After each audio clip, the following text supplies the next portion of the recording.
With market today, Hall effect keyboards are starting to look exactly the same. Plastic case, Hall effect switches, 8K polling, we have seen it all. But Womier decided to cut holes in this one. Hey, I'm Santa and welcome to the channel where I try to review products with real facts without sugarcoating and marketing hype. Just honest reviews you can actually trust. This is the new Womier Sk61, a hollow out tri-mode Hall effect keyboard, and surprisingly it's more than just a unique design. Inside the box we get a user manual, a bunch of accessories including a braided Type-C cable, a USB dongle, and I really liked this little storage band, and I think more brands should include something like this in the box. Next we get some dice-up PBT keycaps with a classic wave design which looks pretty neat, a matching ribbon cable, a keycap switch puller, and 3 extra Hall effect switches. These switches are actually pretty smooth and I have also covered them in my previous video. So you are pretty much covered when it comes to accessories. And then finally we have our keyboard. Comes with all black theme and matching keycaps. Now this is purely personal preference, but I'm not the biggest fan of these keycaps. They look good, but they are just not my style. The frame is full aluminium with this sparkly finish and the keycaps match the case color really well, though I might swap them out for some frosted black PC keycaps in future. At the top we have a RGB light bar and the USB port on top left and this hollow out design which looks really cool.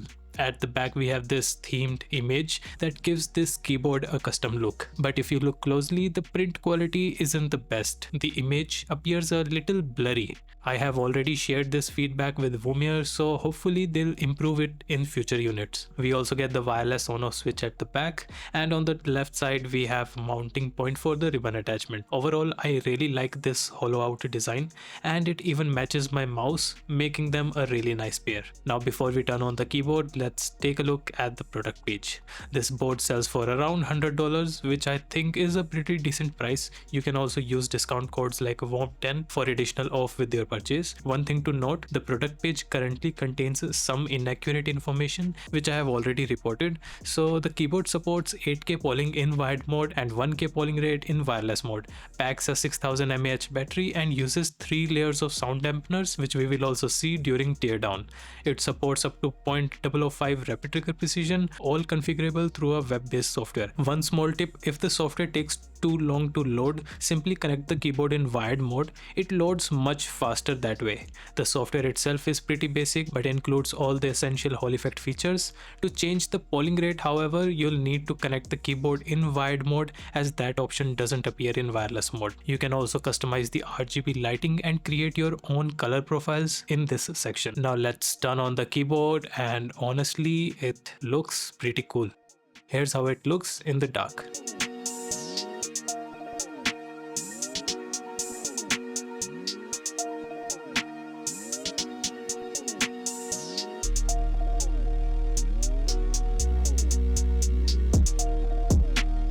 The RGB is nice and bright and the top light bar is fully customizable as well. I'm going to keep this blue lighting cause I like it best on this board. The hollow out design also creates a really nice underglow and side glow, making the overall setup looks very clean and aesthetically pleasing. Now here's a closer look at the keycaps. These are 4-sided translucent keycap with black finish on the fronts, but overall they feel pretty soft and comfortable to type on. Again, the quality is pretty good, but the design just isn't for me. The stabilizer also come factory pre-looped and feel pretty stable. I'll leave the sound test for the end. Now, since this is a hollow out design, you can already see most of the internals through the frame. There's also quite a bit of extra space if you ever want to add more foam or try tape modes. Removing a few keycaps, we can also see the aluminium plate, and underneath the spacebar we also get silicone dampeners, which is always nice to see. To open up the board, we remove these screws along with the light bar. There's also one hidden screw underneath this sticker. After carefully lifting everything, we can start from the bottom. The frame is full aluminium and feels pretty well built and extremely sturdy.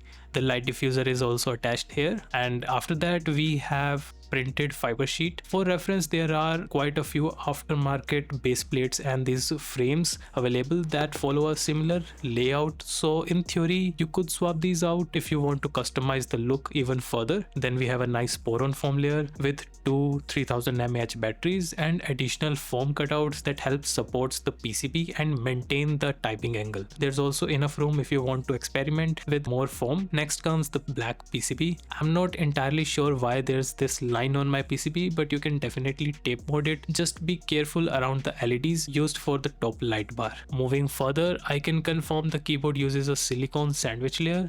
The spacebar dampeners are also removable, making stabilizer maintenance much easier. We can also confirm the presence of pet sheet after removing the switches, and if you look closely you'll notice there's an additional LED dedicated to the spacebar which shines through the silicone layer and gives it much more even lighting. Now let's put everything back together and conclude the video. The keyboard itself is really good. The design, RGB, wireless connectivity and overall performance all works exactly as expected.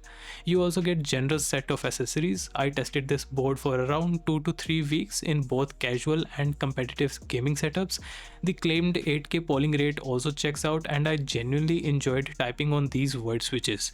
Disassembly is straightforward, making the keyboard very easy to mod as per the preference. That said, I do wish it supported dual 8K polling in both wired and wireless modes. Also, at the moment there's only a black color option available. I honestly think this design would look incredible in white or silver finish. And yeah, that's all folks. I hope you enjoyed the video. Don't forget to like, share and subscribe, and I'll see you in my next video.